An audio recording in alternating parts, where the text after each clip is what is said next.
Et bonjour les amis, je suis très heureuse de vous présenter les énergies de la pleine lune du 16 avril 2022. Alors une pleine lune en balance qui aura lieu à 20h57 heure de Paris. Nous avons une opposition de la lune et du soleil, donc nous avons la lune en balance et le soleil en bélier.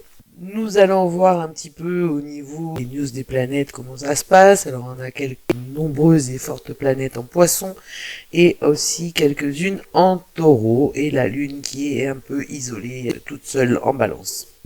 Alors pour les news des planètes, nous avons Vénus en poisson qui n'est plus allié à Mars qui est la volonté et qui a un peu abusé de la guerre, hein, comme nous avons pu le remarquer. Et cette Vénus, la planète de l'amour, avec un grand A, part vers Jupiter et Neptune pour se rapprocher de cette conjonction. Donc on a bien une opposition du Soleil et de la Lune, comme à toute pleine Lune, et cette pleine Lune met en avant les relations, alors les relations amoureuses, les associations, les amitiés, elle incite à l'harmonie, à la cohérence, la justice, l'équilibre et la paix. Donc peut-être qu'enfin nous allons voir un petit peu de paix sur cette planète. Et la balance, c'est surtout la justice et la relation à l'autre et aux autres, ce qui risque de nous changer un petit peu avec les mauvaises habitudes que l'on nous a inculquées depuis quelques années. La Lune fait carré à Pluton, semi-carré à Vénus, trigone à Saturne et Mars, quinconce à Jupiter et Neptune. Alors Mercure est en Taureau, conjoint à Uranus, sextile à Vénus et semi-carré à Jupiter. Vénus est en Poisson, apogée, elle est maître de la lunaison en Poisson et elle fait sextile à Uranus et semi-carré à Pluton. Mars est conjoint à Saturne et il fait sextile au Soleil et quintile à Uranus. On a aussi, et ça c'est bien de le noter, c'est très important, on en avait déjà parlé pour la nouvelle lune, la conjonction de Jupiter et de Neptune en Poisson qui donc va nous donner pas mal d'énergie importante de ce point de vue. Nous avons donc beaucoup d'aspects, hein, puisque les planètes sont très actives depuis quelque temps. Et donc, pour Pluton, nous avons donc toujours cette atmosphère de peur. Alors, la peur de la mort, hein, les mauvaises émotions. Donc, il est important de sortir du schéma et du côté traumatique, même si nous avons l'impression de ne rien maîtriser et que cela ne dépend pas vraiment de nous. Mais en fait, un petit peu aussi quand même, hein, voire même beaucoup.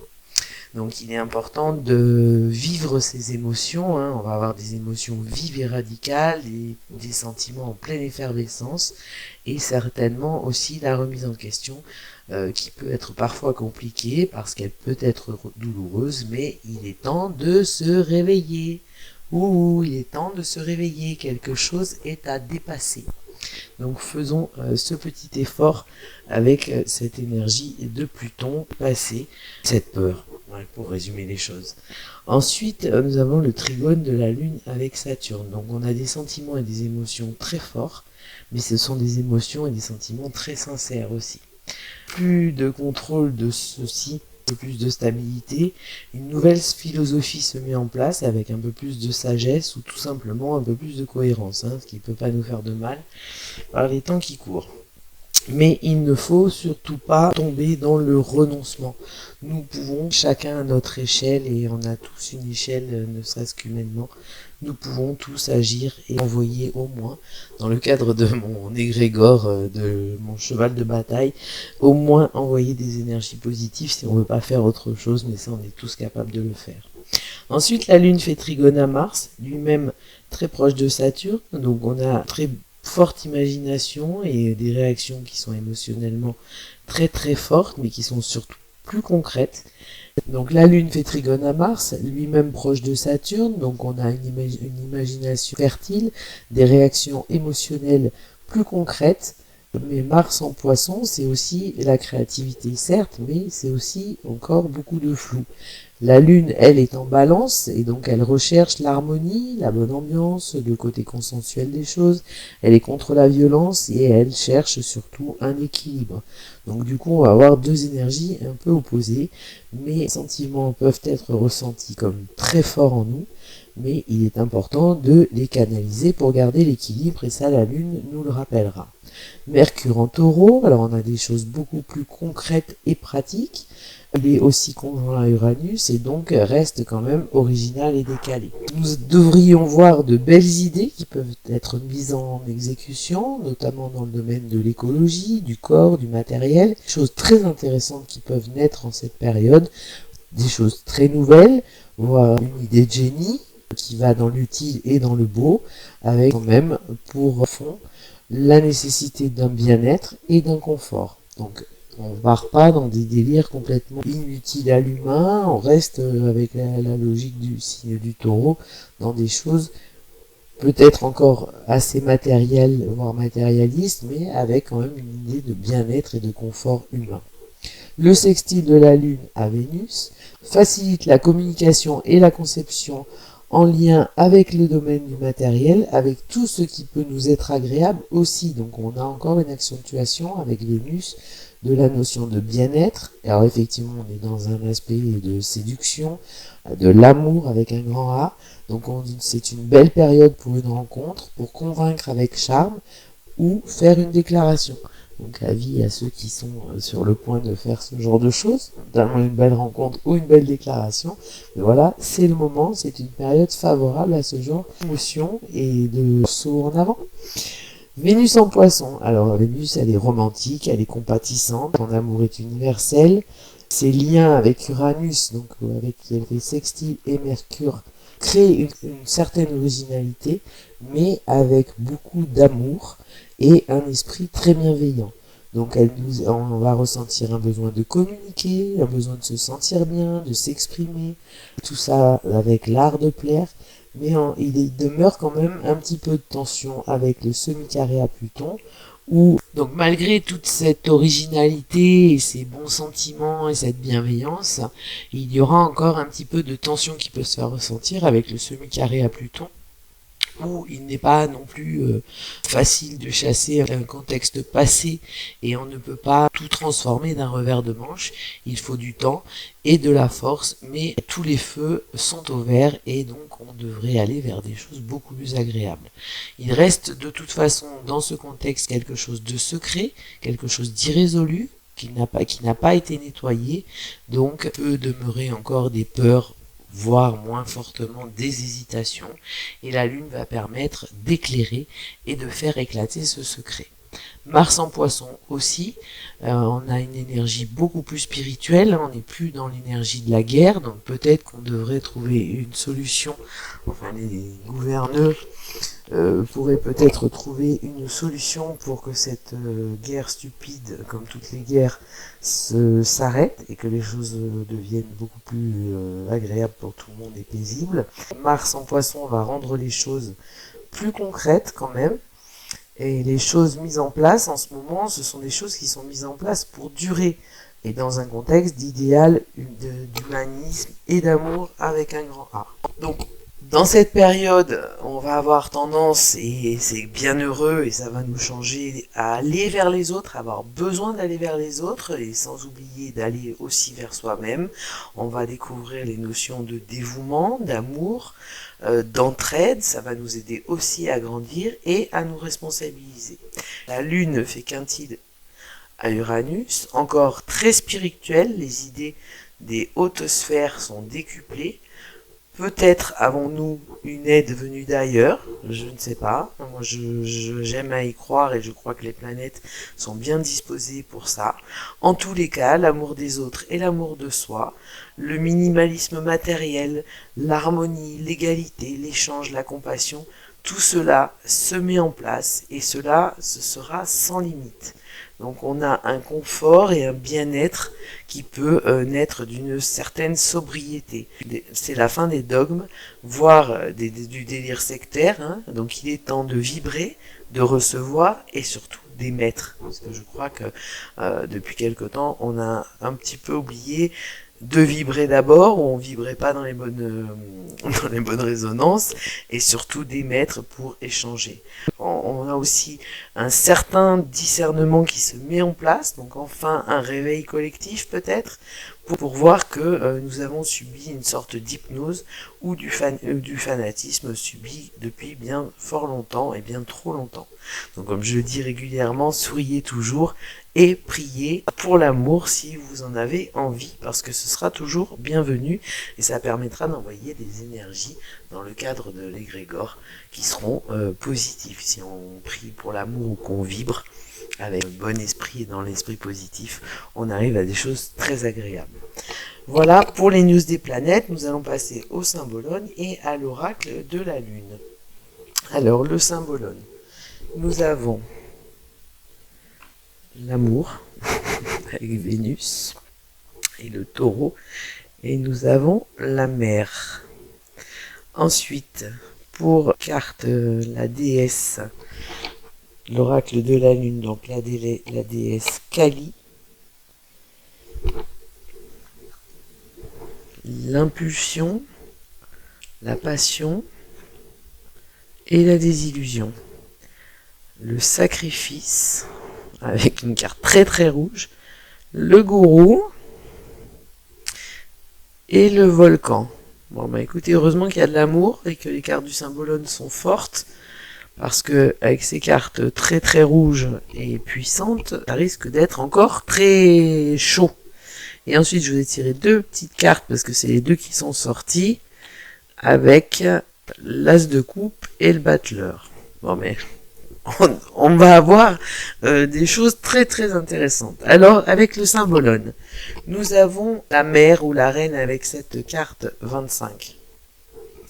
Alors, cette carte est dominée par le lion et le taureau, par Soleil et Vénus. L'amour est mis en avant, la force et la puissance féminine sont mises en avant, la fin de la guerre peut-être aussi, et beaucoup de douceur, voire un rayonnement érotique. Donc on devrait arriver vers des choses beaucoup plus positives et beaucoup plus paisibles au niveau humanité et au niveau collectif. Cette carte nous dit que ta valeur n'a aucun fondement si tu te vends et si tu forges ta valeur qu'à travers le regard des autres. Il est important, pour que ta force et ton rayonnement soient réels et que tu ne les considères plus comme ridicules et superficiels, d'utiliser ta propre valeur. Et pour cela, il est nécessaire de s'aimer soi-même, bon, de pas trop miser sur les jeux d'ego, mais il convient avec cette carte, le principal de cette carte est de te dire de devenir une reine indépendante, de ne plus dissimuler ta sensibilité qui est aussi ta force et de devenir loyal et amical envers les autres. Donc, comme les planètes nous le disaient, cette carte nous incite à aller vers les autres avec sa propre valeur, avec ce que l'on est et non pas des masques, avec les sentiments, que vous soyez un homme ou une femme, là c'est symboliquement c'est une femme, mais c'est aussi de dire vos sentiments et votre sensibilité, quel que soit votre genre, est une force, et donc il faut s'en servir. Quant à cette carte qui est la numéro 2, donc qui nous parle quand même de quelque chose de nouveau, elle s'appelle l'amour, donc elle est dirigée par le taureau et Vénus. Donc on nous parle de valeur, d'attirance, de sociabilité. Tu te considères sans valeur, celui qui pense qu'il ne peut pas agir parce qu'il est petit n'a jamais passé la nuit avec un moustique. C'est un proverbe africain que j'adore depuis que je l'ai lu, et je pense qu'il vous fera réfléchir quant à votre valeur personnelle. J'adore cette phrase. Donc il faut sortir un petit peu de la victimisation, de se dire qu'on est nul, qu'on peut rien faire, et exorciser ces complexes d'infériorité. Ne plus rechercher les louanges extérieures, mais abandonner les valeurs matérielles aussi, s'occuper de notre Vénus et en faire une amie. Donc apprendre à considérer la vie comme une expérience sensorielle et spirituelle, mais sans se vouer à un culte excessif quand même, qui vous ferait perdre beaucoup trop d'énergie. Se faire une valeur objective de ce que nous sommes, analyser les choses de manière réaliste. Encore une fois, je vous conseille de vous réveiller. Allô, allô, c'est l'heure. Et prendre les choses pour ce qu'elles sont. C'est-à-dire sortir des valeurs matérielles et s'élever pour s'aimer soi-même et aimer les autres. Voilà pour le message du symbolone, qui sont quand même super forts et bien puissants, et qui, malgré deux personnages sur ces cartes qui sont seuls, on a une incitation à l'amour universel avec un grand A et à aller vers les autres, puisque quand on s'aime et que les choses sont correctes pour nous, on va beaucoup plus facilement vers les autres et on y va de manière beaucoup plus saine. L'oracle de la lune maintenant. Donc nous avons cette déesse Kali que nous avions déjà eu, il me semble, courant du mois de janvier ou fin d'année, là où une période un petit peu floue. Alors cette déesse est une déesse noire, c'est une déesse de feu, vous voyez la carte, elle est rouge, rouge, rouge, elle a un masque d'un côté, enfin un morceau de tête d'un côté, un couteau de l'autre, une autre tête dans l'autre main. Son message, c'est si vous combattez, vous devez en payer le prix.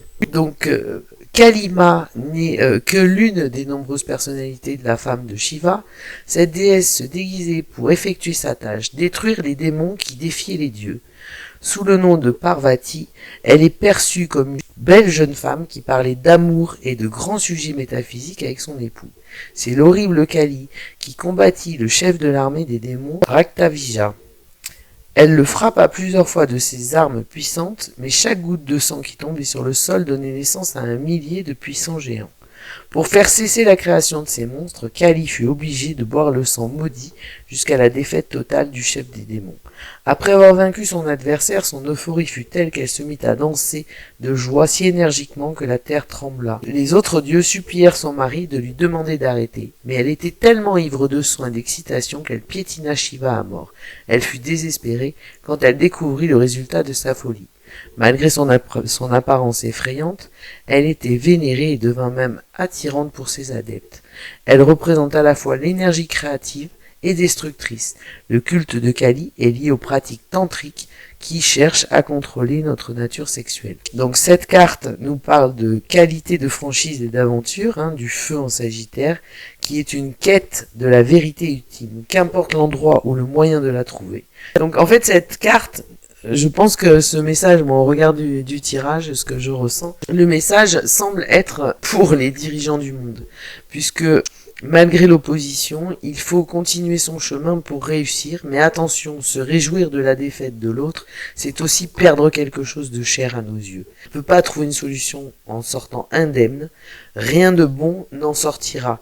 Tout est renaissance, elle détruit aussi pour faire renaître, elle cherche à détruire tout ce qui ressemble à une menace à sa survie.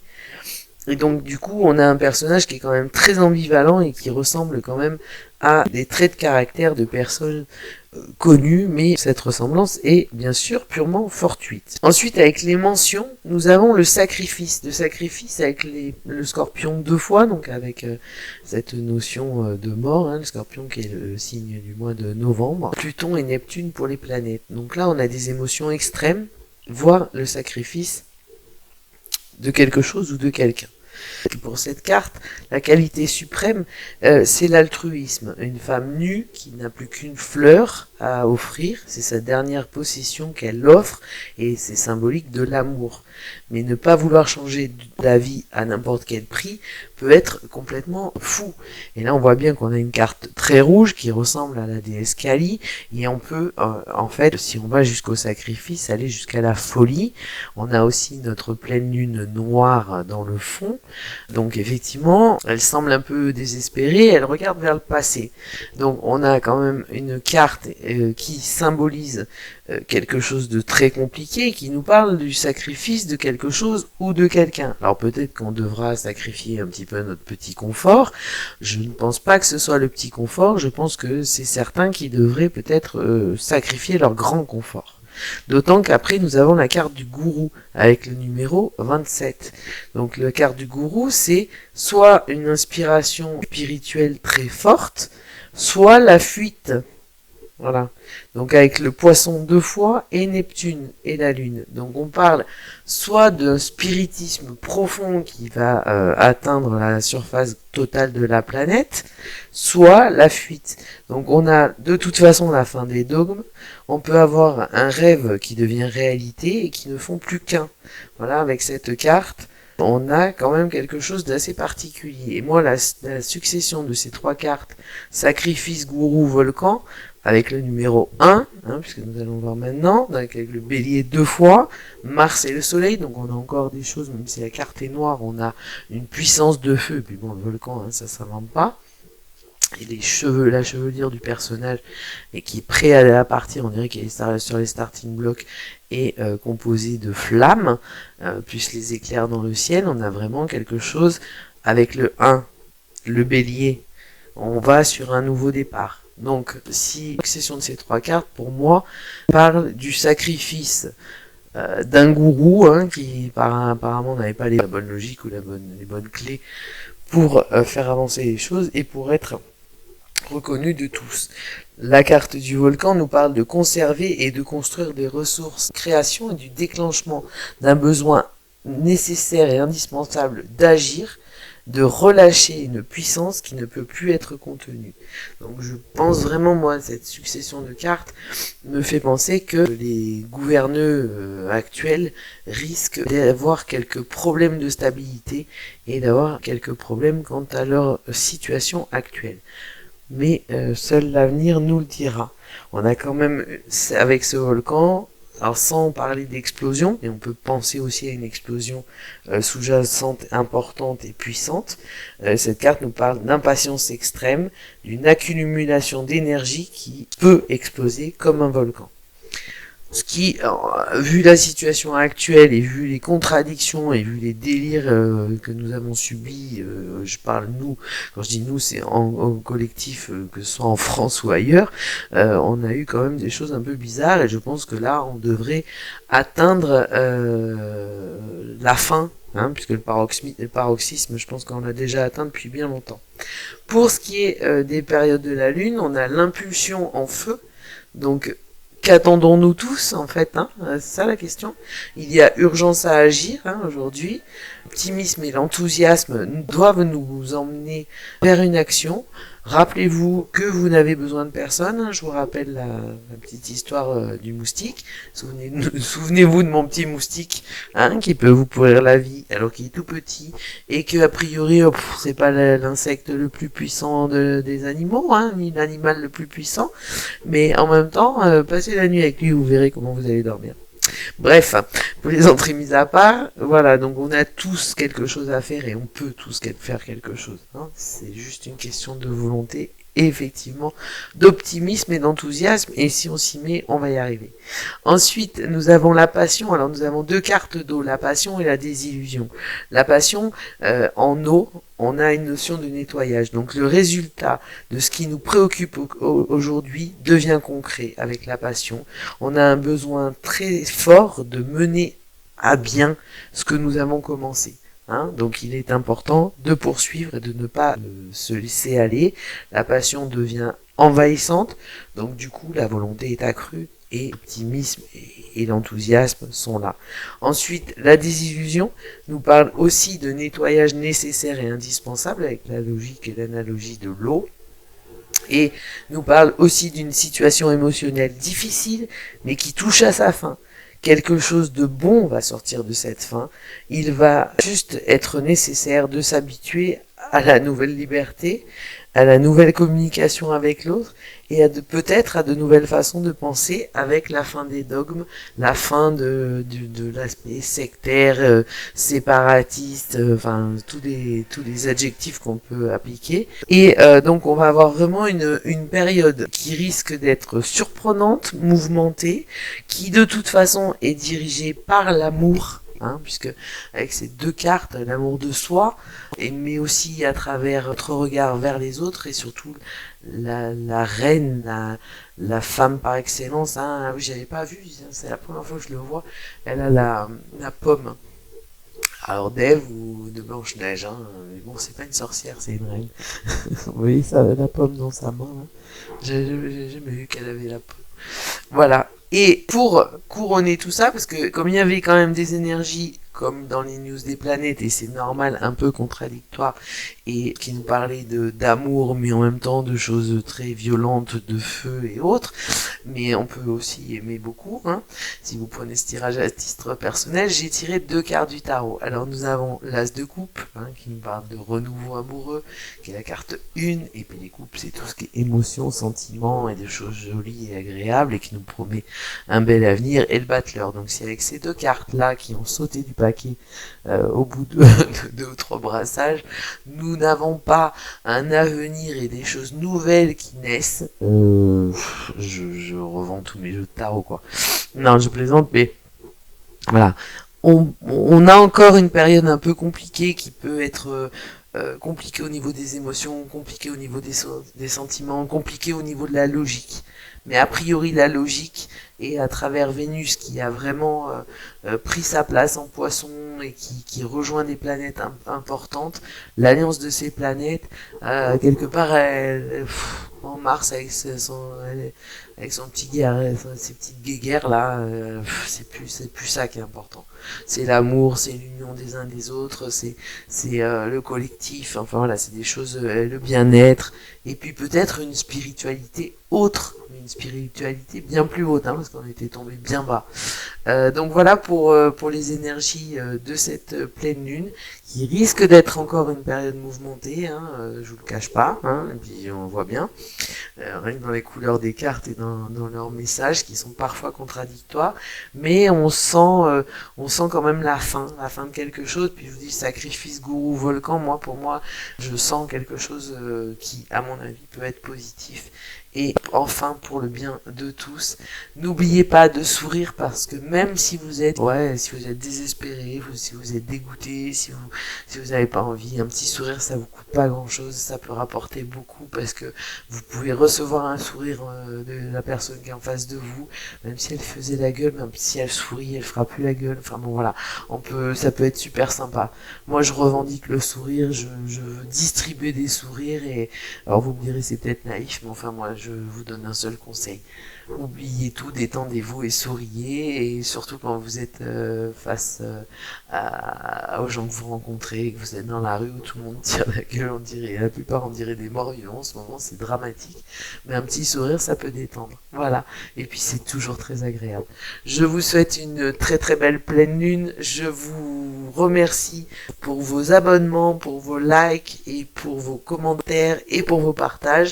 N'oubliez pas de vous abonner en cliquant sur la cloche, et après sur toutes pour avoir les notifications des vidéos dès qu'elles sont en ligne.